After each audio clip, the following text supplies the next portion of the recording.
ദൈവത്തിൻ്റെ അതിപരിശുദ്ധമായ നാമം വാഴ്ത്തപ്പെടുമാറാകട്ടെ. നമ്മളൊക്കെയും ആയിരിക്കുന്നിടങ്ങളിൽ കർത്തൃകരങ്ങളിൽ നാം ഒക്കെയും സൂക്ഷിക്കപ്പെടുന്നു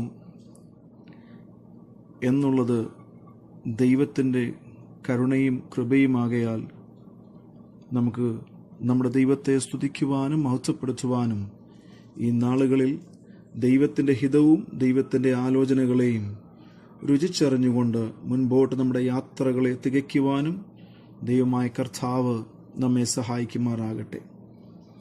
2 കൊരിന്ത്യർ ലേഖനം 5-ാം അധ്യായം അതിൻ്റെ 7-ാമത്തെ വാക്യം, കാഴ്ചയാലല്ല വിശ്വാസത്താൽ അത്രേ ഞങ്ങൾ നടക്കുന്നത്. For we walk by faith, not by sight. കാഴ്ചയാൽ അല്ല വിശ്വാസത്താൽ അത്രേ ഞങ്ങൾ നടക്കുന്നത്. വളരെ അനുഗ്രഹിക്കപ്പെട്ട ഒരു വേദഭാഗമാണ്. ആ ഒരു വാക്കിനകത്ത് ആഴമായ ചിന്തകളും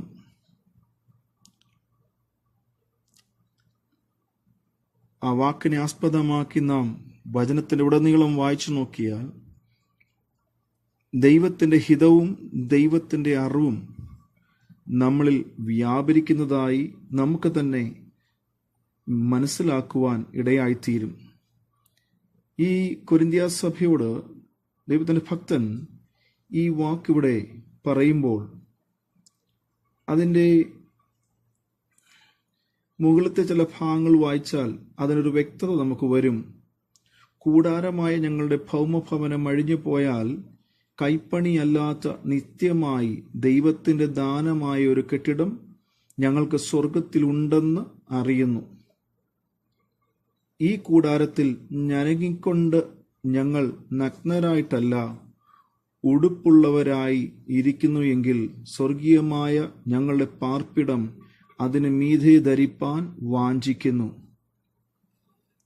ഉരിവാനല്ല മർത്യമായത് ജീവനാൽ നീങ്ങിപ്പോകേണ്ടതിന് മീതെ ഉടുപ്പാൻ ഇച്ഛിക്കുകയാൽ ഞങ്ങൾ ഈ കൂടാരത്തിൽ ഇരിക്കുന്നിടത്തോളം ഭാരപ്പെട്ട് ഞരങ്ങുന്നു. അതിനായി ഞങ്ങളെ ഒരുക്കിയത് ആത്മാവിനെ അച്ചാരമായി തന്നിരിക്കുന്ന ദൈവം തന്നെ. ആ ഒരു പാരഗ്രാഫ് മുഴുവനും വായിച്ചാൽ നമുക്ക് ആ വാക്യത്തിൻ്റെ വ്യക്തതയും പൊരുളും അർത്ഥവും നമുക്ക് മനസ്സിലാക്കുവാൻ ഇടയായിത്തീരും. ദൈവത്തിൻ്റെ ഭക്തനോട് പറയുന്ന പ്രസക്തമായ ചില ഭാഗങ്ങളിൽ ഒന്നാണ് ഇവിടെ നാം വായിച്ചത്. ഇതിന് മുൻപോട്ട് നമ്മൾ ചില കാര്യങ്ങളെ മനസ്സിലാക്കുവാനും പഠിക്കുവാനും ദൈവം നമ്മെ സഹായിക്കുമാറാകട്ടെ. നമ്മൾ ഈ ഭൂമിയിൽ പാർക്കുന്നത് ഭൗതിക നന്മകളെ മാത്രം നമ്മുടെ ജീവിതത്തിൽ അനുഭവിച്ചറിഞ്ഞ് ഇവിടം കൊണ്ട് നമ്മുടെ ഈ ശരീരത്തെ നഷ്ടപ്പെടുത്തി കളയാൻ വേണ്ടിയല്ല ദൈവം ഈ ഭൂമിയിൽ നമ്മെ വിലയ്ക്ക് മേടിച്ചത്. For we walk by faith and not by sight. Faith is a grace which answers many useful purpose. It is the eye of the soul by which it looks to Christ for righteousness, peace, pardon, life and salvation. നമ്മുടെ കണ്ണുകൾ ഈ ഭൂമിയുടെ നന്മകളെ മാത്രം ശ്രദ്ധിക്കുമ്പോൾ ഇവിടെ ഭക്തൻ പറയുന്നു, ഞങ്ങളുടെ കണ്ണുകൾക്ക് ഈ ഭൂമിയുടെ നന്മകളെക്കാളും ഞങ്ങൾക്ക് നിത്യമായി ഒരുക്കിയിരിക്കുന്ന ഒരു പാർപ്പിടവും അവിടുത്തെ നന്മയും ഞങ്ങൾ വ്യക്തമായി തിരിച്ചറിയുന്നു. ക്രിസ്തുവിനാൽ ഞങ്ങൾക്ക് നീതിയുണ്ട്, അല്ലെങ്കിൽ നീതീകരണമുണ്ട്, സമാധാനമുണ്ട്, നിത്യമായ ജീവൻ, ലൈഫ്, നിത്യമായ ജീവനുണ്ട്, വീണ്ടെടുപ്പുണ്ട്. ഇങ്ങനെ ദൈവത്തിൻ്റെ പദ്ധതിക്ക് വേണ്ടി ദൈവം ഞങ്ങളെ വിളിച്ചു വേർതിരിച്ചിരിക്കുന്നു എന്ന് ഇവിടെ പൗലോസ് കൊരിന്ത്യ സഭയോട് വ്യക്തതയോടുകൂടി വിളിച്ചു പറയുന്നു. അതുകൊണ്ട് തന്നെയാണ് ഞങ്ങൾ കാണുന്നത് പോലെയല്ല, ഞങ്ങളെ മനുഷ്യർ അല്ലെങ്കിൽ ചുറ്റുപാടുമുള്ളവർ കാണുന്നത് പോലെയല്ല ഞങ്ങളുടെ ജീവിതയാത്ര. ഞങ്ങളുടെ ജീവിതയാത്ര എന്ന് പറയുന്നത് ഞങ്ങൾക്കൊരു ലക്ഷ്യമുണ്ട്, ഞങ്ങൾക്ക് ഒരു നിത്യതയുണ്ട്. അപ്പോൾ തന്നെ ഞങ്ങൾക്ക് ഈ ഭൂമിയിൽ ദൈവം ഞങ്ങളെ ഏൽപ്പിച്ചിരിക്കുന്നതിനെ ഒരുക്കുവാൻ തക്കവണ്ണം ഞങ്ങൾ ബദ്ധപ്പാടോടുകൂടി ഒരുങ്ങുന്നു എന്ന് വ്യക്തമായിട്ട് താൻ ഇവിടെ വിളിച്ചു പറയുന്നു. ഇതേ പുസ്തകത്തിന്റെ 11-ാമത്തെ അധ്യായത്തിലേക്ക് വരുമ്പോൾ അതിന്റെ 23 മുതലുള്ള വാക്യങ്ങൾ വായിച്ചാൽ താൻ എന്തുകൊണ്ടാണ് ഈ വാക്ക് ഇവിടെ ഉപയോഗിക്കുവാൻ കാരണമായതെന്നുകൂടി അതിനകത്ത് വ്യക്തമായിട്ട് നമുക്ക് മനസ്സിലാക്കുവാൻ കഴിയും. 11-ന്റെ 23 മുതൽ 30 വരെയുള്ള വാക്യങ്ങളാണ്. എങ്കിലും അതിനകത്തെ 24-ാമത്തെ വാക്യം മുതൽ ഒന്ന് വായിപ്പാനായിട്ട് ഞാൻ ദൈവസന്നിധിയിൽ ആഗ്രഹിക്കുന്നു. യഹൂദരാൽ ഞാൻ ഒന്നു കുറയെ 40 അടി 5 വട്ടം കൊണ്ടു, 3 വട്ടം കോലിനാൽ അടികൊണ്ടു, ഒരിക്കൽ കല്ലേറുകൊണ്ടു, 3 വട്ടം കപ്പൽ ഛേദത്തിൽ അകപ്പെട്ടു, ഒരു രാപ്പകൽ വെള്ളത്തിൽ കഴിച്ചു. ഞാൻ പലപ്പോഴും യാത്ര ചെയ്തു. നദികളിലെ ആപത്ത്, കള്ളന്മാരാലുള്ള ആപത്ത്, സ്വജനത്താലുള്ള ആപത്ത്, ജാതികളാലുള്ള ആപത്ത്, പട്ടണത്തിലെ ആപത്ത്, കാട്ടിലെ ആപത്ത്, കടലിലെ ആപത്ത്, കള്ള സഹോദരന്മാരാലുള്ള ആപത്ത്, അധ്വാനം, പ്രയാസം, പലവട്ടം ഉറക്കിളപ്പ്, പൈതാഹം, പലവട്ടം പട്ടിണി, ശീതം, നഗ്നത എന്നീ അസാധാരണ സംഗതികൾ ഭവിച്ചത് കൂടാതെ എനിക്ക് ദിവസേന സർവസഭകളെയും കുറിച്ചുള്ള ചിന്താഭാരം എന്ന തിരക്കും ഉണ്ട് എന്ന് വെച്ചു കഴിഞ്ഞാൽ പൗലോസ് പറയുന്നു, ഇതെല്ലാം ഞാൻ എൻ്റെ സ്വരത്തിന്മേൽ സഹിച്ചതിന്റെ കാരണം ദൈവം എന്നെ ഏൽപ്പിച്ച ഒരു ദൗത്യമുണ്ട്. ആ ദൗത്യം എൻ്റെ ശുശ്രൂഷയിൽ അനേകരെ നേടുക, അനേകരെ ദൈവത്തിങ്കിലേക്ക് ആദായപ്പെടുത്തുക എന്നുള്ളതായിരുന്നു. അതുകൊണ്ട് തന്നെയാണ് ഇവിടെ താൻ പറയുന്നത്, ഞങ്ങൾ കാഴ്ചയാലല്ല, ഞങ്ങൾ വിശ്വാസത്താൽ അത്രയേ നടക്കുന്നത്. വിശ്വാസത്താൽ നടക്കുന്ന ഒരുവന്റെ ജീവിതത്തിൽ കഷ്ടതയുണ്ട്, പ്രതികൂലമുണ്ട്, പ്രയാസമുണ്ട്, ഭാരങ്ങളുണ്ട്, പലപ്പോഴും ശോധനകളുടെ വലിയൊരു പ്രവാഹം തന്നെ ഉണ്ടായെന്ന് വന്നേക്കാം. കൂടെയുള്ളവർ എല്ലാം എതിരെന്ന് വന്നേക്കാം. ജീവിതത്തിന്റെ സാഹചര്യങ്ങളെല്ലാം മാറി മറിഞ്ഞെന്ന് വന്നേക്കാം.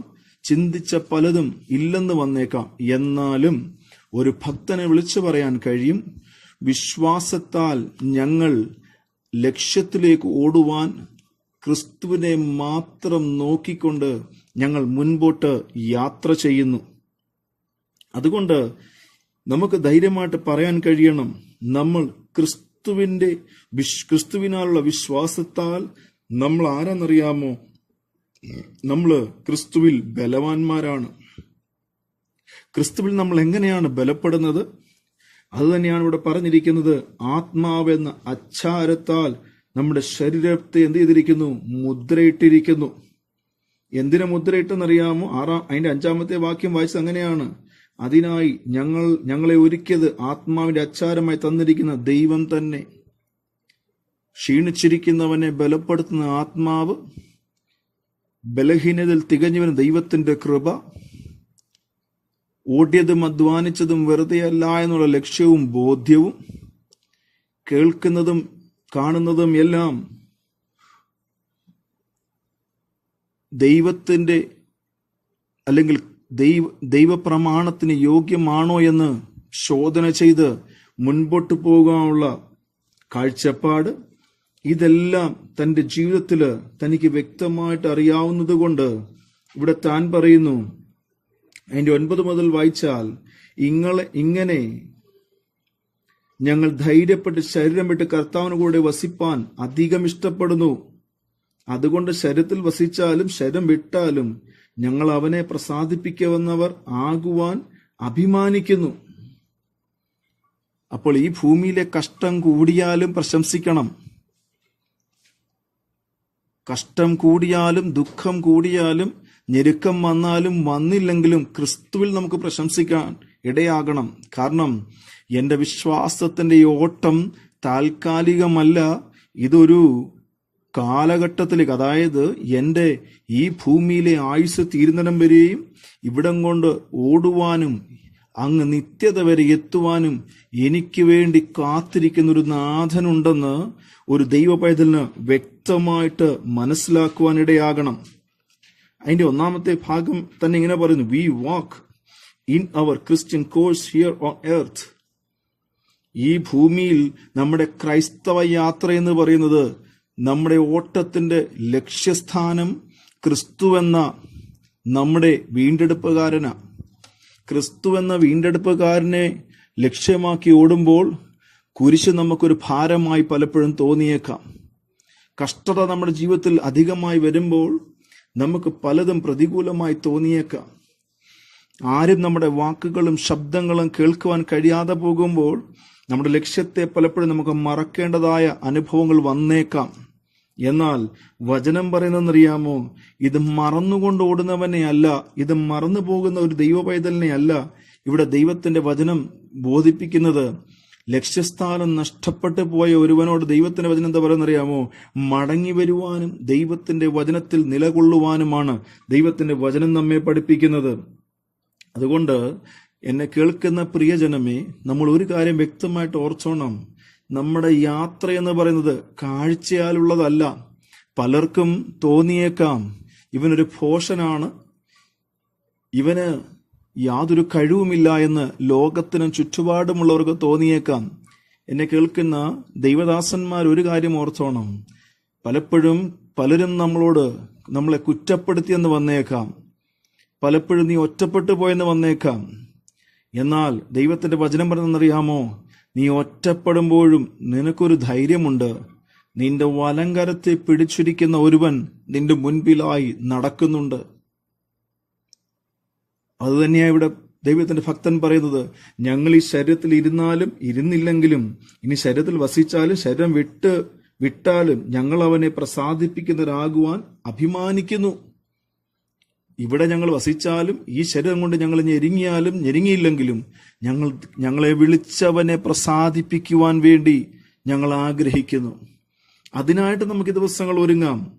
അതിനുവേണ്ടി നമുക്ക് ഓടുവാൻ ഈ ദിവസങ്ങൾ ഇടയായിത്തീരണം. നമ്മൾ ഓടിയത് വെറുതെ ആയി പോകുവാൻ ഇടയാകരുത്. 2 കൊരിന്ത്യർ ലേഖനം 4:18 ഇങ്ങനെ വായിക്കുന്നു. 2 കൊരിന്ത്യർ ലേഖനം 4:18, കാണുന്നതിനെയല്ല കാണാത്തതിനെ അത്രേ ഞങ്ങൾ നോക്കിക്കൊണ്ടിരിക്കുന്നു. കാണുന്നത് താൽക്കാലികം, കാണാത്തതോ നിത്യം. Praise the Lord. ഈ ഭൂമിയിൽ കാണുന്നതെല്ലാം താൽക്കാലികമാ, പക്ഷെ കാണാത്ത ഒന്നുണ്ട്, വിശ്വാസം. അത് തന്നെയാണ് എബ്രായ ലേഖനം 11:1 വായിക്കുന്നത്. വിശ്വാസം എന്നതോ ആശിക്കുന്നതിന്റെ ഉറപ്പും കാണാത്ത കാര്യങ്ങളുടെ നിശ്ചയമായി. എന്താ കാണാത്ത കാര്യം? ഈ ഭൂമിയിലെ വല്ല നന്മയാണോ കാണാത്ത കാര്യമെന്ന് പറയുന്നത്? അല്ല, ഈ ഭൂമിയിലെ നന്മകളെ അല്ല അത് ഉദ്ദേശിക്കുന്നത്. അങ്ങനെ ആയിരുന്നെങ്കിൽ 11:16 വരുമ്പോൾ കാണുന്നുണ്ട്, അവരുടെ പേരിൽ അവൻ അറിയപ്പെടുവാൻ ലജ്ജിച്ചില്ല എന്ന് അവിടെ വചനം വായിക്കുന്നു. അവരോ അധികം നല്ലതിനെ, സ്വർഗീയമായതിനെ തന്നെ കാംക്ഷിച്ചിരുന്നു. ആകയാൽ ദൈവം അവരുടെ ദൈവമെന്ന് വിളിക്കപ്പെടുവാൻ ലജ്ജിക്കുന്നില്ല. അവൻ അവർക്കായി ഒരു നഗരം ഒരുക്കിയിരിക്കുന്നുവല്ലോ. ലക്ഷ്യം വേറെ ഒന്നാണ്. അതേതാണ്?